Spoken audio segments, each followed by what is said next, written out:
कुछ घटनाएं सिर्फ सवाल खड़ा करती हैं। उनका जवाब पाना लगभग नामुमकिन होता है, क्योंकि ऐसा कहा जाता है कि हमारी दुनिया और दूसरी दुनिया यानी भूत प्रेतों की दुनिया बिल्कुल अलग है। उस दुनिया में सिर्फ सवाल होते हैं, कोई जवाब नहीं होता, क्योंकि जवाब खोजने की हिम्मत कोई नहीं कर पाता। यह घटना कई साल पहले बिहार के एक छोटे से गांव में हुई थी, जहां खेतों की सिंचाई के लिए आज की तरह मोटर या बोरिंग नहीं थी, बल्कि पूरा गांव सरकारी नाले के पानी पर ही निर्भर था। और सबसे बड़ी परेशानी ये थी कि दिन के समय उस नाले में पानी बहुत ही कम आता था, इतना कम कि उससे खेतों की सिंचाई करना लगभग नामुमकिन था। इसलिए गांव के किसान मजबूरी में रात के समय अपने खेतों में पानी देने जाते थे, क्योंकि उस समय नाले में पानी का बहाव थोड़ा तेज होता था। उसी गांव में रामेश्वर नाम का एक किसान अपनी पत्नी सीता के साथ रहता था। दोनों बहुत मेहनती थे, दिन भर खेत में काम करते और रात में जब जरूरत पड़ती तो बिना थके खेतों पर पहुंच जाते, क्योंकि उनकी गेहूं की फसल इस समय बहुत नाजुक हालत में थी और अगर फसल को समय पर पानी नहीं मिला तो महीनों की मेहनत बर्बाद हो सकती थी। उस रात भी कुछ ऐसा ही था। रात के करीब 8 बजे थे। गांव धीरे धीरे शांत हो चुका था। घरों के दरवाजे बंद हो रहे थे और लोग अपने अपने बिस्तरों में जा चुके थे।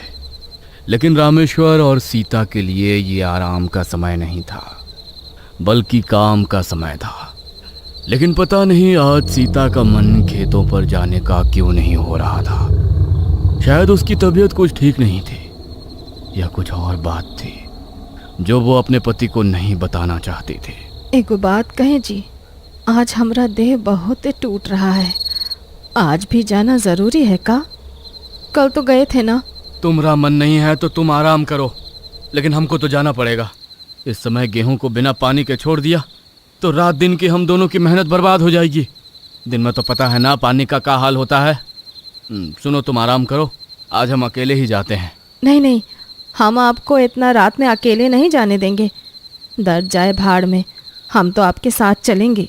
उन दोनों ने बस एक नज़र अपने सोते हुए बच्चे पर डाली और फिर चुपचाप टॉर्च उठा ली और निकल पड़े खेत की ओर। रामेश्वर और सीता टॉर्च की रोशनी में बढ़े जा रहे थे। दूर कुत्तों और सियारों के बोलने की आवाज लगातार आ रही थी। सीता ने टॉर्च थामे रखा था और रामेश्वर के हाथ में था एक मोटा सा डंडा इसलिए कि कहीं कोई जानवर वानवर का सामना ना हो जाए। उनके खेत की एक खास बात थी जो पूरे गांव में चर्चा का विषय भी रहती थी, और वो ये थी कि उनका खेत गांव के पुराने कब्रिस्तान के बिल्कुल पास था और वहाँ एक आम का पेड़ भी था। उस कब्रिस्तान और उस पेड़ के बारे में लोग तरह तरह की बातें करते थे।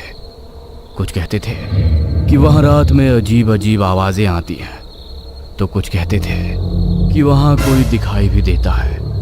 कोई कहता है किसी ने उसे रात को पकड़ लिया था, तो कोई कहता कि कोई साया उनसे बीड़ी मांगता है। लेकिन रामेश्वर हमेशा इन बातों को बेकार समझकर नज़रअंदाज कर देता, क्योंकि वो तो ना जाने कितनी बार उस रास्ते से गुजरा है। जैसे जैसे वो खेत की ओर बढ़ रहे थे, रात और गहराती जा रही थी। हवा में थोड़ी ठंडक थी। अचानक उन दोनों को कुत्तों के रोने की आवाज़ आने लगी। कुछ देर पहले जो कुत्ते भौंक रहे थे, उन्होंने बहुत ही अजीब तरीके से रोना शुरू कर दिया था। हमको ना ये जगह बिल्कुल अच्छी नहीं लगती, खासकर रात में तो और भी डर लगता है। रात काम के लिए थोड़ी ना होता है, रात तो भूत प्रेतों के लिए होता है। तुम भी ना हर चीज़ें में भूत प्रेत ढूंढ लेती हो। अरे कुछ नहीं होता ही साहब। हम लोग कितनी बार यहाँ आए हैं, बोलो कितनी बार आए हैं, दिन को भी रात को भी। करीब आधे घंटे में दोनों खेत पर पहुँच गए। उस समय नाली में पानी बहुत कम था, इसलिए उन्होंने पहले थोड़ी देर इंतज़ार किया। धीरे धीरे पानी का बहाव बढ़ने लगा। जैसे ही पानी का बहाव बढ़ा, उन्होंने अपनी क्यारियों में पानी छोड़ना शुरू कर दिया। सब कुछ सामान्य लग रहा था, जैसे हर रोज होता था। लेकिन उस दिन सब कुछ सामान्य कहाँ रहने वाला था। रात जैसे जैसे और काली और गहरी हो रही थी, वैसे वैसे माहौल भी बदलने लगा। सन्नाटा और भारी हो गया। हवा की आवाज़ भी अब अजीब लगने लगी थी। करीब आधा घंटा बीतने के बाद अचानक उन्हें लगा कि पानी फिर कम हो गया है। क्यारियों में पानी ठीक से नहीं पहुंच रहा था। ए सीता, लगता है नाले में कहीं दिक्कत हो गई है रे। तू यहीं रुक, हम देख कर आते हैं। ठीक है, लेकिन जल्दी आना, हमको अकेले बहुत डर लगता है जी। रामेश्वर टॉर्च लेकर नाले की तरफ बढ़ा। जैसे जैसे वो आगे बढ़ रहा था, उसे अजीब सा एहसास होने लगा, जैसे कोई उसे देख रहा हो और उसके पीछे चल रहा है। लेकिन उसने इसे नज़रअंदाज किया और आगे बढ़ता गया। कुछ दूर जाने पर उसने देखा कि नाला एक जगह से टूट गया था और पानी बगल वाले खेत में जा रहा था। उसने तुरंत मिट्टी उठाकर उस जगह को बंद करना शुरू किया। लेकिन जैसे ही उसने मिट्टी डालकर काम खत्म किया और पीछे मुड़ने के लिए खड़ा हुआ, उसी पल उसे ऐसा महसूस हुआ जैसे उसके बिल्कुल पीछे फिर कोई खड़ा हो। वो उसकी सांसें तक महसूस कर सकता था, क्योंकि उसकी सांसें साधारण नहीं थी, एकदम तेज थी। ऐसा कि लगता था कोई जानवर गुर्रा रहा हो। रामेश्वर का दिल तेजी से धड़कने लगा।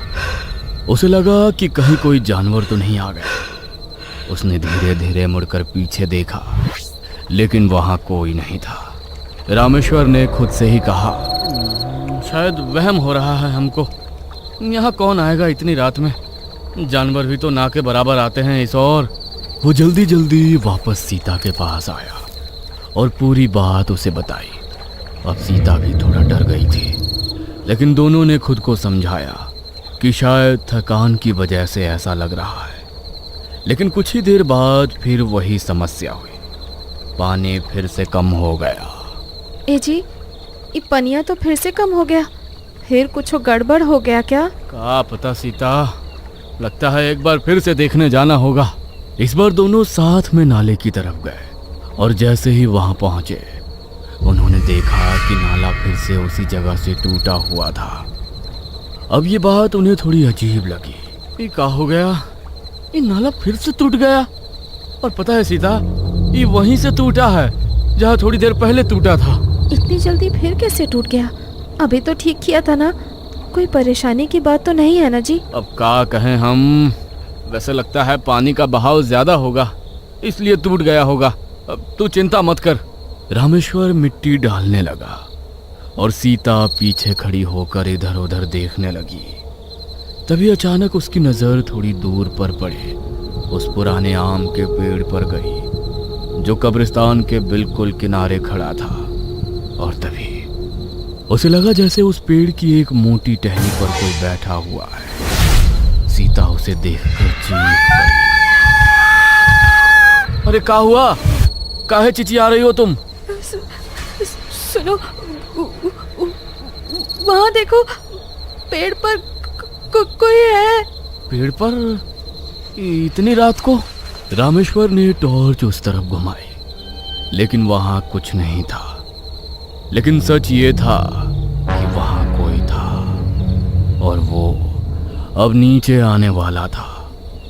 रामेश्वर को भले ही कुछ नहीं दिखा हो, लेकिन सीता की आंखें अब भी उसी जगह पर टिकी हुई थी, जैसे उसने कुछ ऐसा देख लिया हो जिसे नजरअंदाज करना उसके लिए नामुमकिन था। उसके चेहरे पर डर साफ दिखाई दे रहा था और उसकी सांसें तेज हो चुकी थी।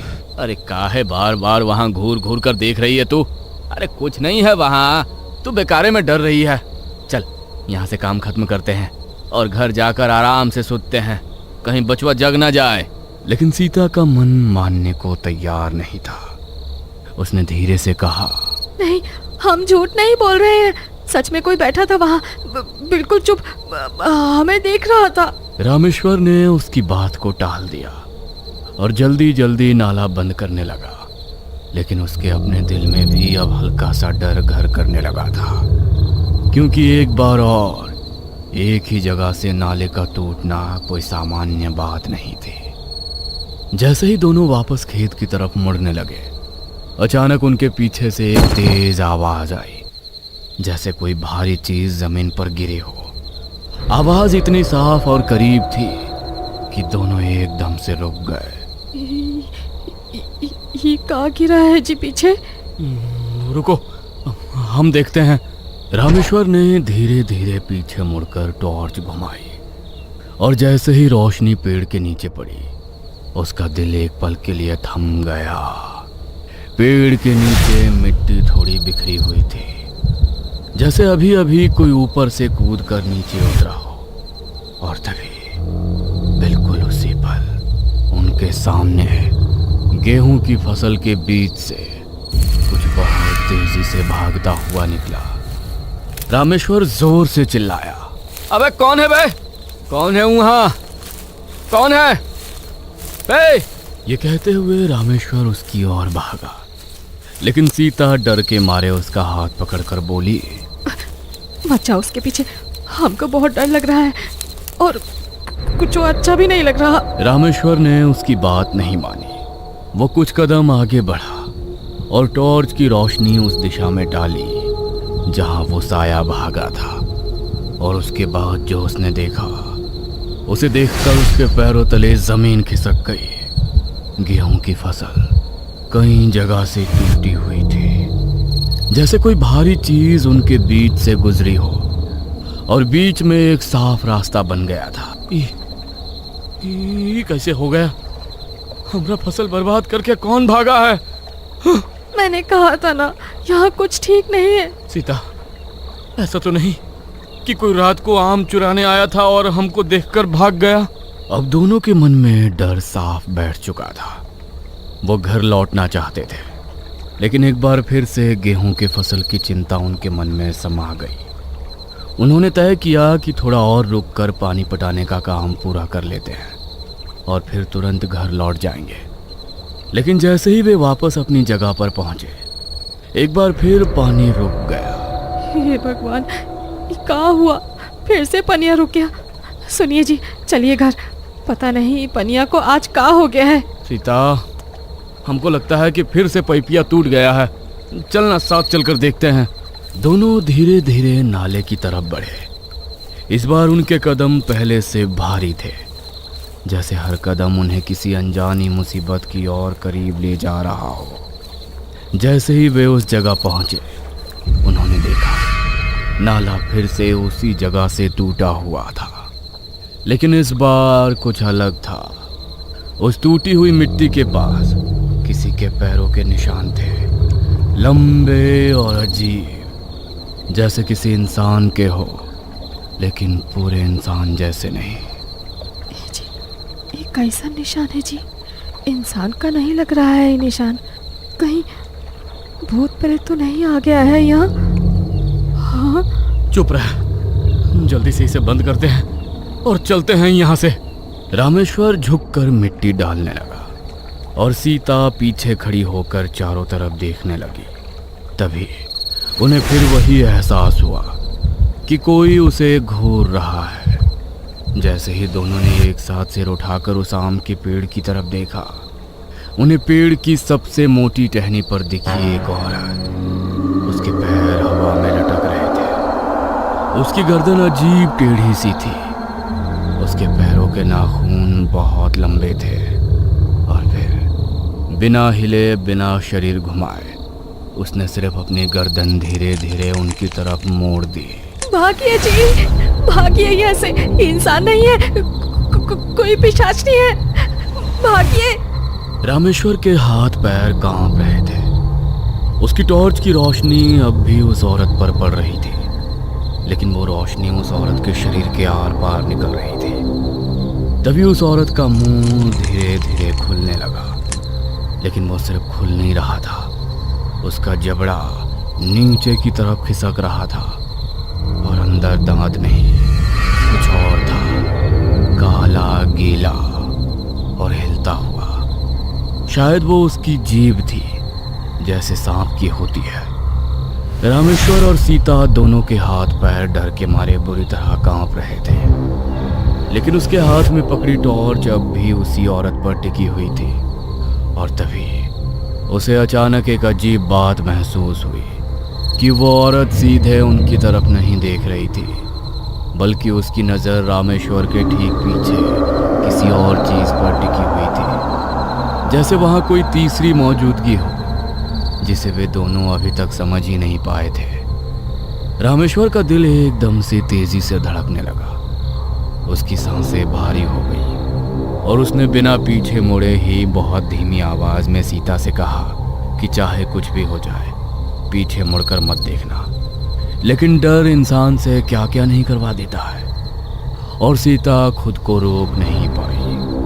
उसने धीरे धीरे कांपते हुए रामेश्वर के कंधे के ऊपर से पीछे झांका, और जैसे ही उसकी नज़र पीछे गई उसके मुंह से एक जोरदार चीख निकल गई, जिससे आसपास का सन्नाटा एक पल के लिए टूट गया। रामेश्वर भी अब खुद को रोक नहीं पाया और वो झटके से पीछे मुड़ा, लेकिन उसके पीछे कुछ भी नहीं था, सिर्फ नाले का पानी था जो धीरे धीरे बह रहा था। लेकिन अगला ही पल और भी ज्यादा डरावना था, क्योंकि वो पानी अब सीधा नहीं बह रहा था, बल्कि उल्टी दिशा में ऊपर की तरफ चढ़ता हुआ दिखाई दे रहा था, जैसे कोई अदृश्य ताकत उसे खींच रही हो। यह दृश्य देखकर रामेश्वर का दिमाग जैसे काम करना बंद कर चुका था। इसी बीच वो औरत वहां से पूरी तरह गायब हो चुकी थी, जैसे कभी वहां थी ही नहीं। गायब हो गई जी। चलिए अब एक को सेकेंड यहाँ मत रुकिए, भागिए यहाँ से।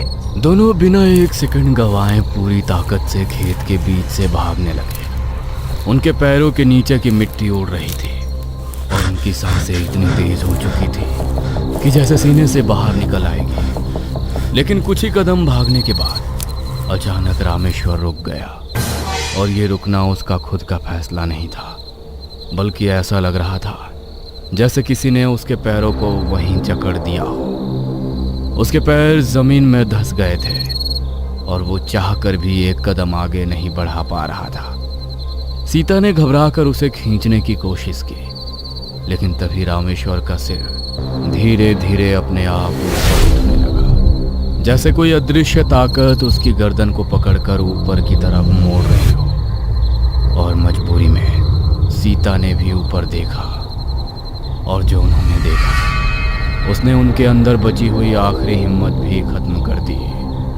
क्योंकि वो औरत अब उनके ठीक ऊपर हवा में उल्टी लटकी हुई थी। उसके बाल नीचे झूल रहे थे और उसका चेहरा रामेश्वर के चेहरे से कुछ इंच दूर था। उसकी काली दो मुही जीभ धीरे धीरे बाहर निकलकर रामेश्वर के गाल को छू रही थी, और वो स्पर्श इतना ठंडा और गीला था कि रामेश्वर का पूरा शरीर सुन्न पड़ चुका था। सीता पीछे हटना चाहती थी, लेकिन उसके पैर भी अब जैसे जमीन से चिपक चुके थे। वह चाहकर भी हिल नहीं पा रही थी। अचानक वो औरत एक बार फिर से गायब हो गई, और इस बार वो दिखी उसी आम के पेड़ पर। दोनों आम के पेड़ की ओर घूर घूर कर देख ही रहे थे। तभी वो औरत धीरे धीरे नीचे उतरने लगी, लेकिन वो पैरों से नहीं उतरी, बल्कि अपने लंबे हाथों के सहारे उल्टी रेंगते हुए नीचे आई, और जमीन पर आते ही एक झटके में सीधी खड़ी हो गई। उसने रामेश्वर की आंखों में देखते हुए धीमी लेकिन साफ आवाज में कहा कि ये खेत उसका है।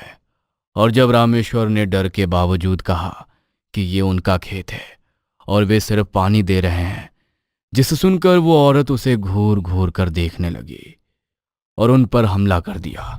दोनों एक बार फिर से भागने लगे। भागते भागते वे अपने घर पहुंचे और किसी को कुछ बोले बिना सो गए। सुबह जब दोनों कांपते हुए दोबारा खेत पर पहुंचे तो वहां सब कुछ बिल्कुल सामान्य था। गेहूं की फसल सीधी खड़ी थी, कहीं कोई टूट फूट नहीं थी, और ना ही कोई अजीब निशान दिखाई दे रहा था, जैसे पिछली रात कुछ हुआ ही ना हो। सीता अब भी डरी हुई आवाज में पूछ रही थी कि क्या वो सब सच था या फिर कोई सपना। लेकिन रामेश्वर ने कोई जवाब नहीं दिया। वो बस चुपचाप आम के पेड़ की तरफ देखने लगा। अचानक उसकी नजर उसी टहनी पर गई जहां एक फटा हुआ कपड़ा अटका हुआ था, बिल्कुल वैसा ही जैसा उस औरत ने पहना था, और हवा चल रही थी। लेकिन वो कपड़ा हवा के साथ नहीं, बल्कि किसी और ही लय में हिल रहा था। रामेश्वर की नजर धीरे धीरे नीचे गई। मिट्टी पर उसे दो ताजा पैरों के निशान दिखाई दिए, एक उस औरत के और दूसरा उसके अपने।